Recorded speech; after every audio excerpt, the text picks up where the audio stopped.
Une ancienne usine électrique, pas loin du Pirée, est un endroit comme un autre pour réfléchir sur la création, la cosmogonie des dieux et la créativité des hommes. Et par où commencer? Je souhaiterais que vous commenciez peut-être par les fameuses Cycladiques, qui étaient des statues qu'on coupait en morceaux avant de les mettre dans les tombeaux de ceux qu'on inhumait.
Et que vous fassiez voir ces morceaux épars dans la tombe, et que, à un certain moment, vous releviez ces corps du lieu où ils avaient été posés, pour faire voir aux téléspectateurs qu'une statue, c'est toujours debout les morts.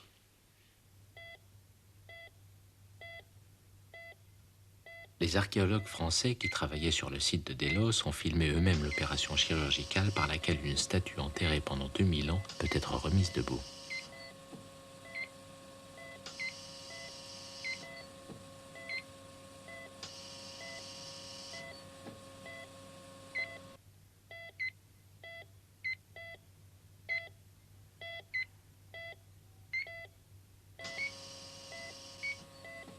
Le négociateur, ce qui veut dire négociant mais sonne mieux, Caius Ophellius Ferrus, s'était fait immortaliser au IIe siècle avant Jésus-Christ par les sculpteurs athéniens sur le modèle de l'Hermès d'Olympie. Son immortalité avait connu des déboires. De l'enfouissement à la décapitation, pour ne rien dire des testicules recollés à la résine rose. À présent, il est parti pour une nouvelle étape d'éternité. Et si elle n'a pas pris le chemin du four à chaud, sa tête est peut-être quelque part à la recherche de son corps, comme dans les mythes.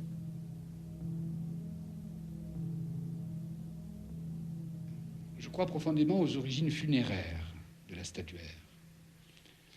Je crois que la statue, c'est d'abord le corps mort, et que c'est le corps mort revenu. Vous savez sans doute que dans les carrefours, il y avait des pierres miliaires, qui représentaient parfois un Hermès un peu grossier, de telle sorte que, deuxièmement, la statue est d'abord une pierre qui marque un lieu. Qu'est-ce que ce lieu? Un peu comme la limite d'un terrain, chez nous, est marquée par une pierre qui forme la frontière. Et donc, la statue est à la fois la mort et le lieu, mais c'est la même chose. D'où es-tu?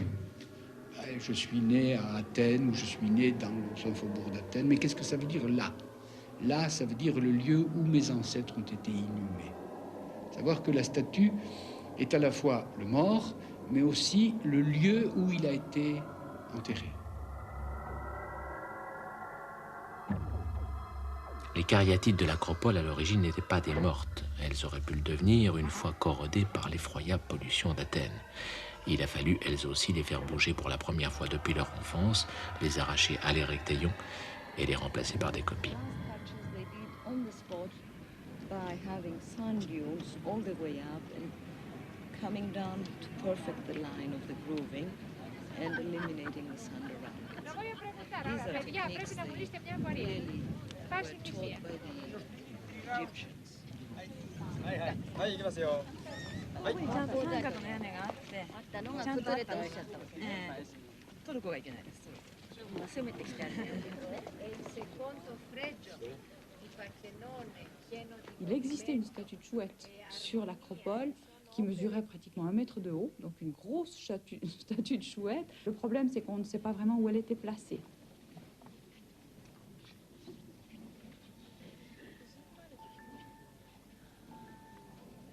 Enfin, il y a les statues qui voyagent. En 1987, pour la première fois, une des Corées du musée de l'Acropole a été montrée au musée d'Ueno à Tokyo. Après avoir dénombré leurs rencontres frappantes, Elie Faure écrivait des Japonais que depuis les Grecs anciens, nul peuple ne fut en son ensemble artiste à ce degré-là.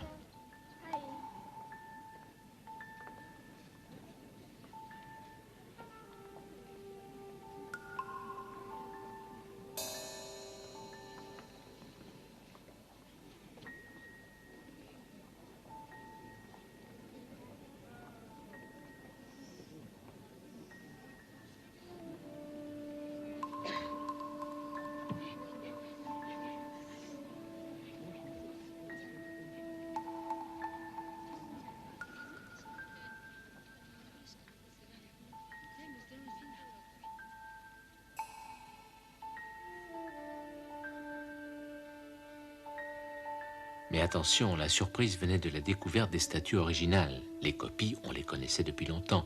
On était même né avec elles. On avait été éduqué par elles. Le premier profil qu'apprend à parcourir la main d'un enfant japonais, ce n'est pas la courbe douce des visages de Heian, c'est cette figure par laquelle Giraudoux définit l'angle droit, qui s'obtient en prolongeant par une ligne imaginaire le nez grec jusqu'au sol grec.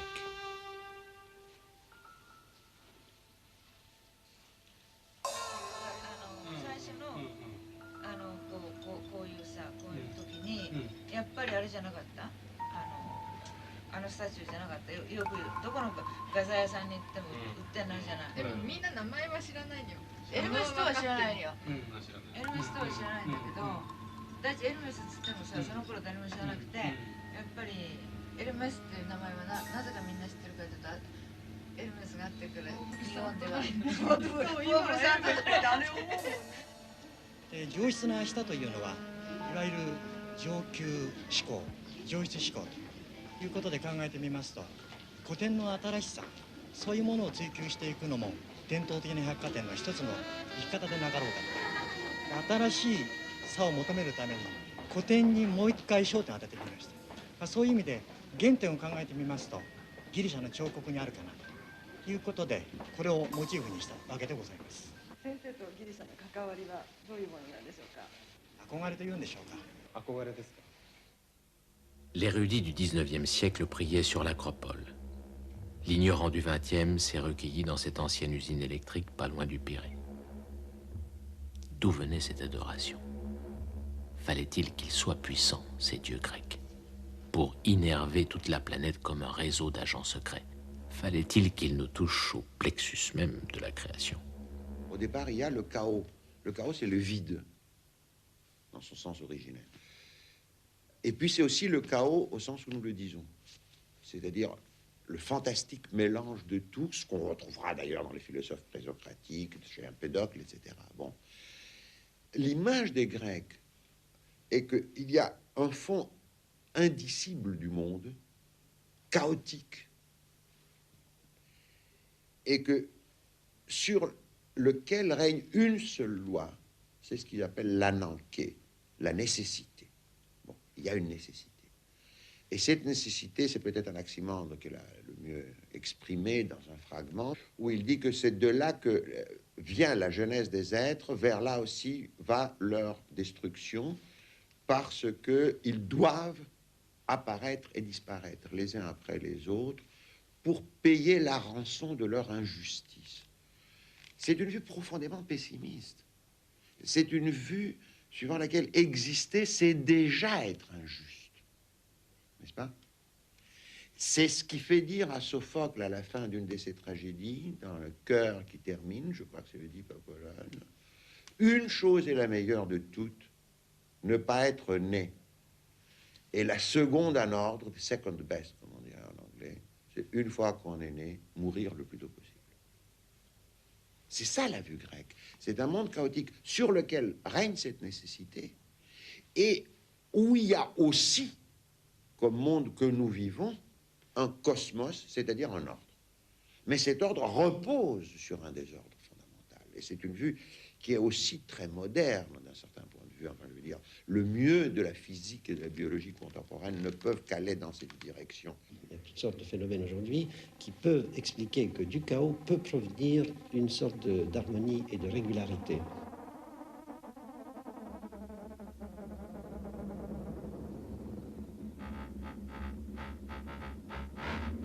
Et ça, c'est les dernières observations et aussi théories, aussi bien en astrophysique que dans le domaine des particules, et peut-être même dans la société, et même dans notre corps. Et c'est intéressant de voir que ces idées-là sont déjà en germe au IVe siècle avant l'ère chrétienne. Et par la suite, dans la philosophie de Platon, par exemple... Alors, il parle à un moment donné de Dieu, c'est-à-dire d'un démiurge, qui n'a pas de nom, il est anonyme. Ce démiurge, ce Dieu, il a construit l'univers, donc les sociétés humaines, et puis il les lâche. Il les a construits d'une manière harmonieuse. Il les lâche pour que l'évolution continue d'une manière comme un automate. Et au bout d'un certain temps, cet automate, cette harmonie se dérègle. Elle se dérègle, et quand elle se dérègle suffisamment, le Dieu reprend ça en main, il remet de l'ordre, et de nouveau il lâche, et ainsi de suite. Dans un cas, lorsque l'harmonie est faite par ce Dieu, construite par ce Dieu, le temps a un sens. C'est-à-dire que l'homme naît normalement, il grandit, il devient adulte, ensuite il vieillit, il meurt, il rentre sous terre.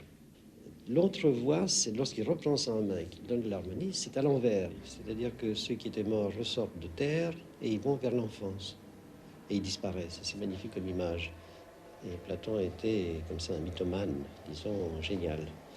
Et c'est un peu le problème aujourd'hui, une des solutions possibles de l'évolution de l'univers, si l'univers est expansionniste ou au contraire. C'est-à-dire si la quantité de matière est suffisante pour que l'attraction arrête l'expansion qu'on pense observer actuellement de l'univers. Si la quantité de matière est suffisante, d'énergie, alors l'expansion va s'arrêter. Et puis ensuite, il y aura une implosion graduelle. Et c'est comme si toutes les phases étaient inversées de l'univers, jusque de nouveau à une concentration maximale, et à partir de laquelle, de nouveau, il y aurait une explosion, et ainsi de suite. C'est tout à fait l'image platonicienne du Dieu qui prend les choses en main. Alors, là, il y a deux idées qui sont, à mon avis, très fondamentales. C'est que l'harmonie ne peut être que divine. Et c'est l'homme et l'automatisme, disons, la situation, la phase automatique de l'univers qui le dérègle. Et il n'y a pas d'autre solution que le Dieu, donc une conscience supérieure, en harmonie, puisse reprendre ça pour mettre de l'ordre dedans. Alors, vous voyez que déjà la mythologie grecque conçoit la création du monde comme une explosion d'un atome. Boum! Bon, il y a le Big Bang. Mais pour l'expliquer, pour expliquer la situation, les tout premiers instants de cette explosion, ils sont obligés aujourd'hui d'imaginer qu'il y avait le néant, rien. Pas le néant, qu'il n'y avait ni temps ni espace, c'est ça. Et à partir de là, tout est créé. À partir de rien. Alors là, il y a une contradiction flagrante, parce que quand on dit rien, comme chez Parménide, on ne peut pas imaginer l'existence, l'étant. Mais si on parle de l'étant, on ne peut pas imaginer le rien non plus, le non-étant. Et ça, c'est la contradiction qu'avait relevée Aristote à cette époque-là. Mais toute la science est partie là-dessus. Jusqu'à aujourd'hui, on se repose cette question qui rejoint le problème des artistes en particulier. Et on peut se demander à ce moment-là si lui, il crée, C'est-à-dire, s'il y a création, est-ce que cette création est susceptible d'être comprise et entendue par les autres humains? Θυμάμαι όταν είχα έρθει μαζί με τον Τάκη, τον γλύπτη, ο οποίος είναι τόσο μεγάλος γλύπτης και στη Γαλλία έχει ζήσει πολλά χρόνια και έχει πολύ αναγνωριστεί. Είχαμε έρθει και είχαμε καθίσει σε αυτόν εδώ τον πίνακα. Και μου έλεγε, μα κοίτα Σπύρο, είναι εργοτέχνης, δηλαδή είναι σύγχρονη τέχνη. Alors la question qui se pose pour l'artiste se pose aussi pour les autres humains. Est-ce que l'homme, en général, est un créateur ou pas?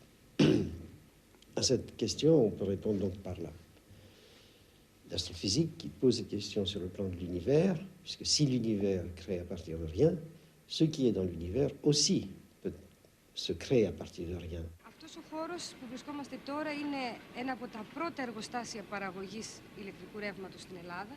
Είναι ο ατμοελεκτρικός σταθμός Φαλήρου, που άρχισε να χτίζεται το 1896. Αλλά εξελίχθηκε σε ένα από τις μεγαλύτερες μονάδες παραγωγής ηλεκτρικού ρεύματος στο λεκανοπέδιο της Αττικής. Δούλεψε μέχρι το 1970. Και αυτός ο χώρος επιλέχθηκε από τους εργαζόμενους στη ΔΕΗ για να γίνει το πολιτιστικό τους κέντρο. Όταν ήρθα εδώ σε αυτό το χώρο, ομολογώ ότι έμεινα κατάπληκτος. Κατάπληκτος πρώτα απ' όλα διότι ήμουνα περιτριγυρισμένος από όλους τους εργαζόμενους που με κοιτούσαν στα μάτια για να πούνε να, εδώ εμείς αυτό θέλουμε και πρέπει η πολιτεία να το κάνει.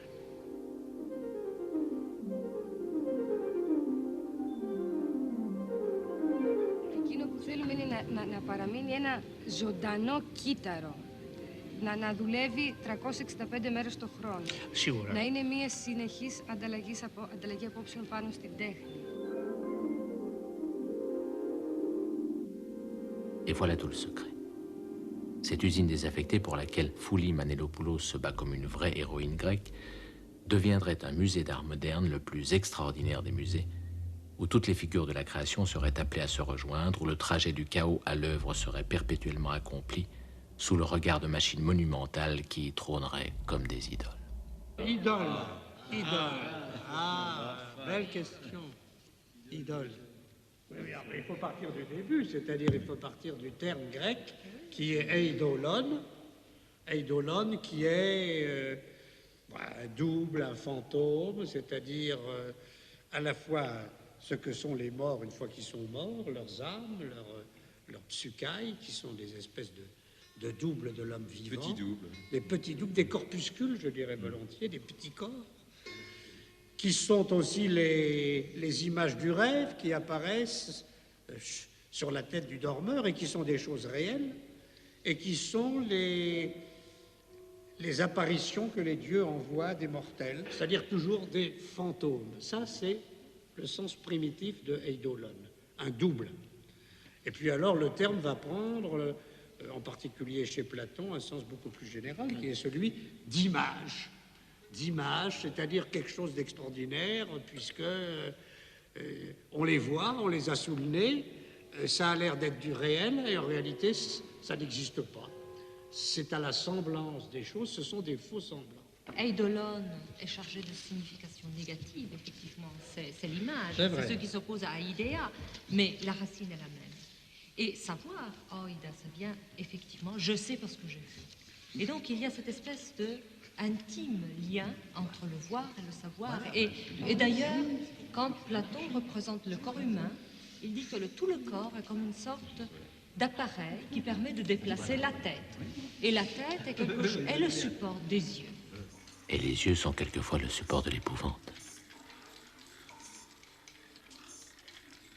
Le grand problème, c'est le regard de la Gorgone. La question que pose cette espèce de face monstrueuse, c'est que la voir, c'est toujours la regarder en face. Elle représente, si vous voulez, dans le divin, une puissance qu'on ne peut aborder qu'en la regardant dans les yeux, et en même temps la regarder dans les yeux, c'est être déjà mort, c'est en quelque sorte prendre sa place, c'est être changé en pierre, c'est-à-dire entrer dans un domaine où il n'y a plus ni voir, ni transparence, ni luminosité, le monde de la nuit. C'est ça que ça veut dire. Cette espèce, la face de Gorgo, dans ses positions sur les vases, traduit figurativement cette expérience absolument bouleversante d'une puissance surnaturelle qui vous fascine et qui, en croisant son regard avec vous, en devançant toujours votre regard, vous livre à la mort. Et en même temps, elle est comme une espèce de miroir, puisque quand vous la regardez, ce que vous voyez en elle, c'est ce que vous allez devenir, une face de mort, un être monstrueux, une tête entourée de ténèbres. Il y a donc entre l'œil de Gorgo et vous, quand vous le regardez, une espèce d'échange en miroir qui fait que vous entrez fasciné dans le domaine qui est le sien et que tout d'un coup, vous vous changez vous-même en une espèce de masque d'invisibilité, une chose monstrueuse. Et l'histoire qui est contée ici, que vous connaissez tous, bien sûr, c'est l'histoire de Persée. Il y a une histoire qui va expliquer comment un héros humain, Persée, va arriver à affronter ce qui est quoi? Le chaos, la mort, le néant, l'horreur de l'impensable. Il va l'affronter et il va lui couper la tête.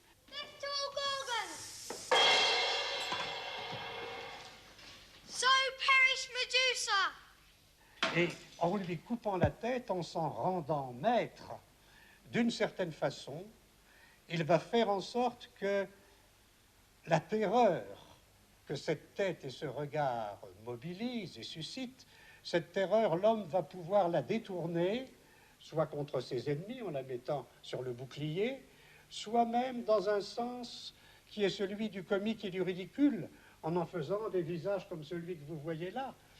Il y a donc une façon, à travers les images comme à travers les récits, de désarmer cette espèce d'angoisse ou d'horreur de la mort que la facialité monstrueuse exprime et que le regard manifeste, et en faisant que ce qui ne peut pas être vu devienne l'objet de beaucoup de figurations.